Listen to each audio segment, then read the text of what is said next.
I was sitting there in that cheap office chair they never replaced, the one with the weird stain I'd been looking at for 6 years, when Elliot slid the folder across his desk with that same practiced expression. Half grimace, half smile. I knew what was inside before I even opened it. Rejection number 12. 12 times. 12 times I'd been passed over for senior consultant. And I already knew who got it instead of me, Kirsten. 8 months at the company. 8 months. The thing is, Daphne, Elliot said, leaning forward like we were co-conspirators instead of whatever we actually were. Q4 isn't our strongest quarter for leadership transitions, but I've already put your name at the top of the list for spring promotions. I nodded like I believed him, like I hadn't heard almost those exact words 11 times before, like I hadn't trained every person who'd been promoted above me since 2018. Then I did something that surprised even me. I started laughing. Not cute giggles, the kind of laugh that makes people uncomfortable, the kind that says, I've finally snapped. Elliot's face did this weird thing. His customer service smile glitched. Something funny? Yeah, I said, still laughing. Me, I'm the joke for believing you. 12 times. So that's how it started. That's the moment I decided to burn it all down. Oh, wait, I should probably introduce myself. I'm Daphne. I was 33 when this happened, working at this boutique consulting firm called Paragon Strategic. We did business transformation consulting for healthcare companies. Sounds fancy, right? 6 years I'd been there. 6 years of being the person they called at 11 p.m. when everything was falling apart. 6 years of being told I was invaluable, but apparently not invaluable enough to promote. Before I go deeper into this mess, please like this video, subscribe to the channel, and let me know in the comments if you've ever been in a situation where you felt completely invisible despite working your ass off. Because honestly, it helps to know I'm not alone in this. And trust me, this story goes places even I couldn't have predicted. So back to that office. That moment, I composed myself and told Elliot I understood. That I was a team player. Then I walked back to my desk, past Kirsten, who was literally showing her new business cards to anyone who'd look. Senior consultant. The title that should have been mine almost 3 years ago. Let me give you some context. Paragon Strategic was founded by 3 guys who worked at one of those big 4 consulting firms. They had this whole, we're different, we're family shtick. Elliot was employee number 6. I was employee 23, hired when they were still trying to prove themselves. I automated half their reporting systems. I saved their biggest account, Healspace Regional, when our project manager quit mid-implementation. I routinely worked 60-hour weeks. I delivered. Every single time. And it wasn't just that they didn't promote me. They'd tell me why. Always something different. You need more client-facing experience. So I'd get that experience. You need to demonstrate more leadership. So I'd lead a team. You need more technical expertise. So I'd get certified in whatever new system they were implementing. And after I'd check each box, they'd move the goalposts. Again, and again, and again. Meanwhile, they promoted people around me. Brody, who missed deadlines constantly but played golf with Elliot. Vivian, who couldn't build a basic reporting dashboard without my help but was best friends with our director of consulting. And now Kirsten, whose main qualification seemed to be that she went to the same business school as our CEO. I used to wonder what was wrong with me. Was I not charming enough? Not political enough? Wrong gender? Wrong background? I spent so much time trying to crack the code. But sitting there that day, watching Kirsten parade around with her new title, something just clicked. There was no code to crack. The system was just rigged. Not just against me, but against anyone who actually believed merit mattered. That night, I went home and cried. Like, ugly cried. The kind where you're sitting on your bathroom floor at 2 a.m. wondering how you became this person. I called my sister Renee, and she listened to me rant for an hour. Then she said something that changed everything. So quit. I can't just quit, I said. I've invested 6 years. That's just sunk cost fallacy talking, she said. Renee's an economist. She's always diagnosing my life problems with economic theories. It's not that simple, I argued. The job market is tight and I need— No, Daph, she interrupted. I didn't say find another job. I said quit. As in, stop giving them your best. Stop caring. Stop trying to earn the approval of people who clearly have no intention of giving it to you. I sat with that for a minute. That's not who I am, I finally said. Maybe it's who you need to become, she replied. I couldn't sleep that night. I kept thinking about what Renee said, about how I'd spent 6 years trying to prove myself to people who had already decided not to see me. And something hardened inside me. A plan started forming. See, I knew things. I knew how everything at Paragon actually worked, not how they claimed it worked in their fancy pitch decks. I knew which clients were on the edge of leaving. I knew which projects were behind schedule. I knew where all the bodies were buried, metaphorically speaking. And most importantly, I knew that despite being denied a promotion 12 times, I was the glue holding at least 5 major client relationships together. The next morning, I went to work like normal. I smiled at Elliot in the hallway. I congratulated Kirsten. I answered frantic emails from project teams. But something had changed. For the first time in 6 years, I wasn't trying to impress anyone. Instead, I started documenting. Everything. Every process I'd created. Every workaround I'd invented. Every client relationship I'd salvaged. I organized it all into a private digital notebook. Not company property. My property. Then I created what I called my indispensability map. It was a detailed analysis of exactly how much the company depended on me, where the critical dependencies were, and this is important, which clients had relationships with me specifically rather than with Paragon as a whole. You might be thinking this sounds calculated, cold even. And you know what? You're right. But 12 rejections will do that to a person. 12 times being told you're not quite good enough when you know damn well you are. It changes you. I gave myself 6 months. 6 months to execute what I started calling my quiet exit. Not quiet quitting. That's when you do the bare minimum. No, I kept working just as hard. But my goal had changed. I wasn't working for a promotion anymore. I was working for myself. The first phase was making myself even more indispensable. Counterintuitive, right? But necessary. I volunteered for the most complex client problems. I became the go-to person for troubleshooting. When our biggest client, HealSpace, had an issue, they'd call me directly, not Paragon's support line. I was careful about it. I didn't sabotage anything. I didn't create unnecessary dependencies. I just positioned myself as the solution to problems that already existed, and I documented it all. The second phase was building my escape hatch. I started having coffee with former colleagues who'd left for other firms. I updated my portfolio. Not my resume, my portfolio. Because I wasn't looking for another job, I was laying groundwork for something else entirely. Phase 3 was the trickiest. I had to start detaching emotionally while still appearing invested. I stopped taking it personally when Elliot would take credit for my ideas in meetings. I stopped feeling hurt when I wasn't invited to leadership lunches. I started seeing Paragon not as the company I'd given 6 years of my life to, but as a stepping stone to what came next. Around month 4 of my plan, something unexpected happened. They promoted someone else again. Lucky number 13. This time it was Theo, a guy who'd been there 2 years and whose main qualification was being aggressively mediocre but very, very confident about it. Normally this would have devastated me, but I just smiled and congratulated him. Elliot looked confused by my reaction. He'd expected tears, or at least for me to come to his office later to ask what I needed to do better. But I didn't. I just kept working on my plan. By month 5, I'd saved enough money to live on for 6 months without income. I'd incorporated my own consulting business, just on paper at this point. I'd secured a small business loan, and I'd started having very careful, very private conversations with 2 of Paragon's clients who I knew were dissatisfied. I wasn't poaching, not technically.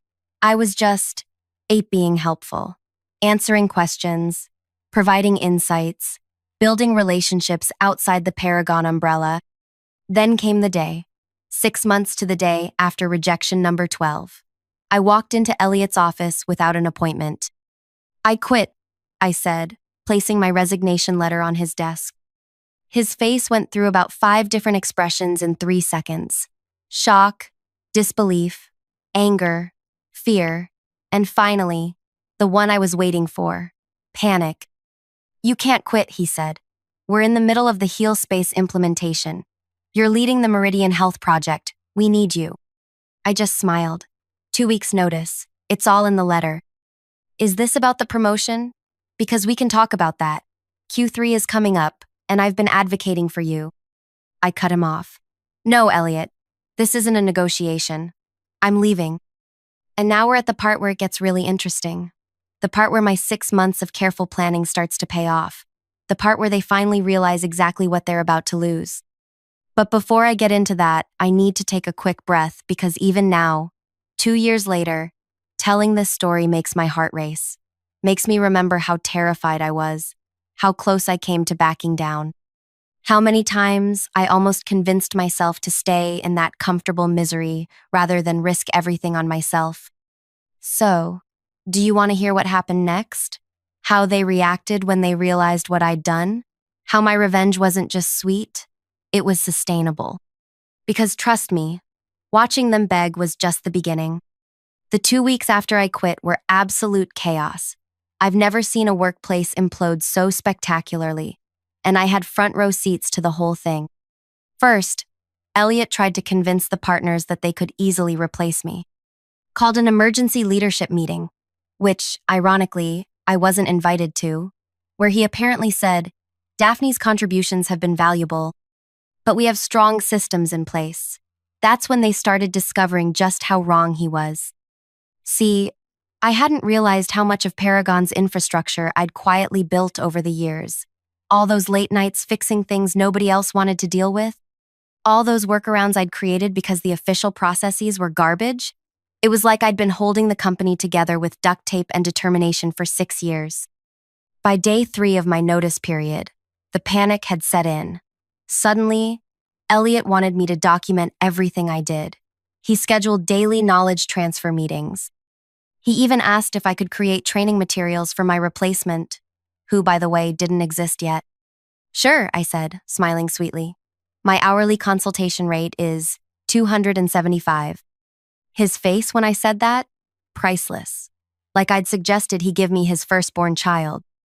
You work here," he sputtered. "For 11 more days," I corrected him. He complained to the partners, of course, but they were already in panic mode because HealSpace, our biggest client, had gotten wind that I was leaving.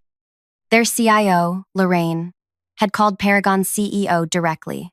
I only know this because the CEO's assistant, Ren, told me over lunch. She said, and I quote, "If Daphne's not on our account, we need to revisit our contract," Ren whispered across the table. I've never seen Vernon sweat like that. By the end of the first week, they made their first offer. Elliot called me into his office where he sat with Vernon, the CEO. "We've been discussing your value to the company," Vernon said. Like this was a revelation and not something I'd been trying to tell them for 6 years. "We'd like to offer you the senior consultant position, effective immediately, with a 15% raise." I almost laughed. The promotion I'd been begging for, suddenly available now that I was walking out the door. "I appreciate the offer," I said, "but I've already made other arrangements." They looked shocked, like the idea that I might have options beyond Paragon had never occurred to them. "What would it take?" Vernon asked. "We can go to 20% on the raise." "It's not about money," I said, which was both true and not true. Of course, it was partly about money.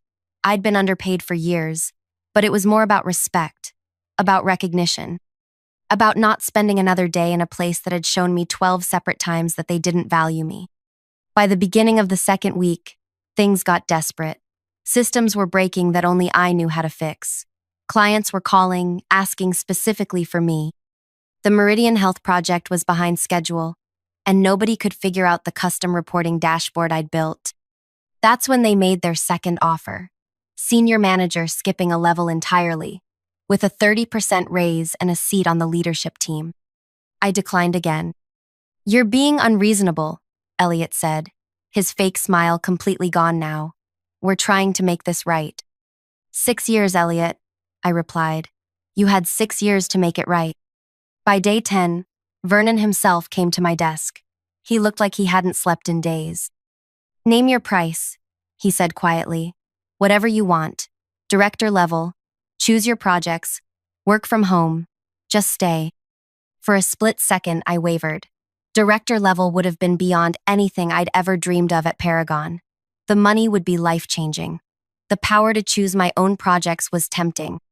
But then I remembered. 12 rejections. 12 times being told I wasn't quite good enough. 12 times watching someone less qualified walk away with the promotion I deserved. I'm sorry, I said, but my mind is made up. On my last day, I did something that surprised even me. I was professional. I handed over everything they'd asked for. All the documentation, all the contact information, all the project status updates. I didn't burn bridges. I didn't sabotage anything. I just left. As I was walking out, carrying my sad little box of desk plants and coffee mugs, Elliot stopped me in the lobby. You're making a mistake, he said. You won't last 6 months on your own. I just smiled. Watch me. Here's where the story shifts. Because my revenge wasn't quitting dramatically or making them panic, though, that was satisfying. My revenge was what came next. Remember those 2 dissatisfied clients I mentioned? The ones I'd been having careful conversations with? The day after I left Paragon, I had official meetings with both of them. Not as a Paragon employee, but as the founder and CEO of my own consulting firm, Clarity Partners. 1 week later, HealSpace canceled their contract with Paragon and signed with me. Not just the implementation I'd been working on, their entire portfolio of projects. When Vernon found out, he called me apoplectic. This is a breach of your non-compete, he shouted. Actually, it's not, I said calmly. I never signed a non-compete. Check your records. He went silent, because he knew I was right. In all the paperwork over 6 years, they'd somehow never gotten around to having me sign a non-compete agreement. An oversight that was now costing them millions. 3 weeks after that, Meridian Health followed. Their COO told me later that when they called Paragon to cancel, Vernon offered to slash their rates by 40%. They declined. By month 3, I had 5 clients, 3 from Paragon and 2 new ones through referrals. I was making triple what I'd made at Paragon. I hired my first employee, Tanya, a brilliant analyst who'd been overlooked at her previous firm. The best part? I didn't have to work 60-hour weeks anymore. I set boundaries. I charged what I was worth. I built systems that worked from the start instead of patching broken ones. At month 5, something unexpected happened. Kirsten, remember her? Promotion number 12? Reached out to me on LinkedIn. She wanted to meet for coffee. I'm miserable, she confessed, stirring her latte nervously. Everything's falling apart there. Nobody knows what they're doing. The HealSpace account is a disaster. Elliot blames everyone but himself. I nodded sympathetically. None of this surprised me. They talk about you like you're the bogeyman, she continued. Vernon actually banned anyone from saying your name in meetings, but they also can't stop talking about how things worked when you were there. I couldn't help but feel a little smug, but also sad. Sad for the people still trapped there. Sad for the 6 years I'd wasted trying to prove myself to people who were never going to see my value. Why are you telling me this? I asked her. She took a deep breath. I want to work for you. I nearly choked on my coffee. Excuse me? I know it's weird, she said, and I understand if you say no, but you built something amazing in just a few months. You're doing the work you want to do, with clients who respect you. That's what I want. I studied her face, looking for signs of deception. Was this some kind of corporate espionage? A trick to get me to reveal my client list? But all I saw was exhaustion, and something I recognized intimately, the desperate need to be valued for your work. Send me your resume, I said finally, and we'll talk. 6 months to the day after I left Paragon, I got a call from a number I didn't recognize. When I answered, a familiar voice came through. Daphne, it's Vernon. My heart skipped a beat. Hello, Vernon. What can I do for you? We need to talk, he said, his voice strained. Things here are. We're struggling. The quarterly numbers are the worst they've been in 5 years. We've lost 7 more clients since you left. I waited, saying nothing. We want you back, he finally said. We'll match whatever you're making now.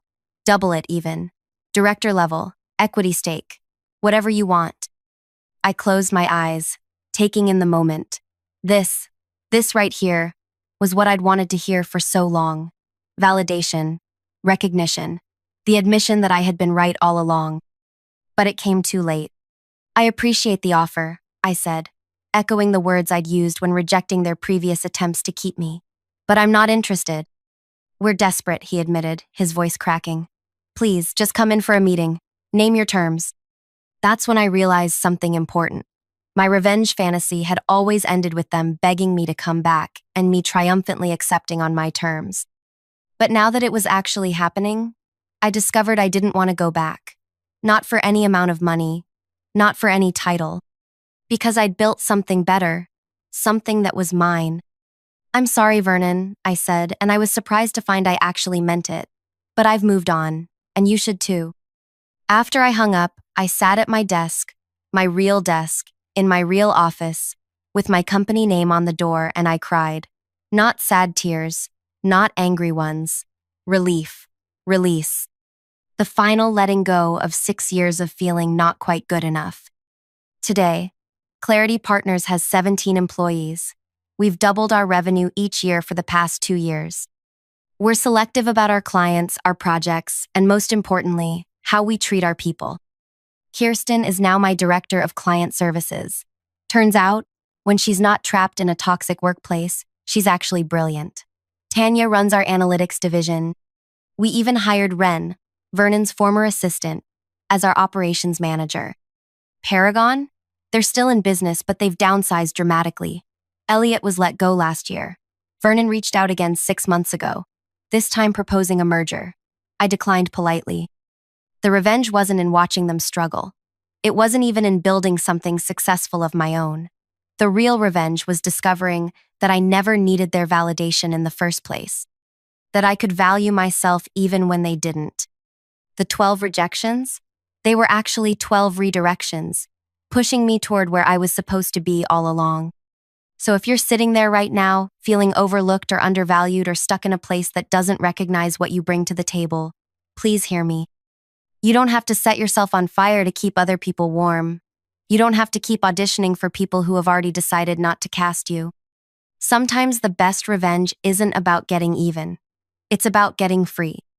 And look, I know this story might seem too perfect, too neat, but I promise you it's real. I have the battle scars and the tax returns to prove it.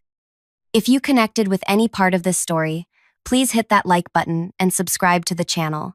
Drop a comment below if you've ever had to walk away from something to find your true worth. I read every comment, and your stories help me feel less alone in mine. Thanks for listening to me ramble for so long. Sometimes I still can't believe how different my life is now compared to where I was 2 years ago. Just remember, your value doesn't decrease based on someone's inability to see your worth. And sometimes, the most powerful thing you can do is walk away. See you in the next video.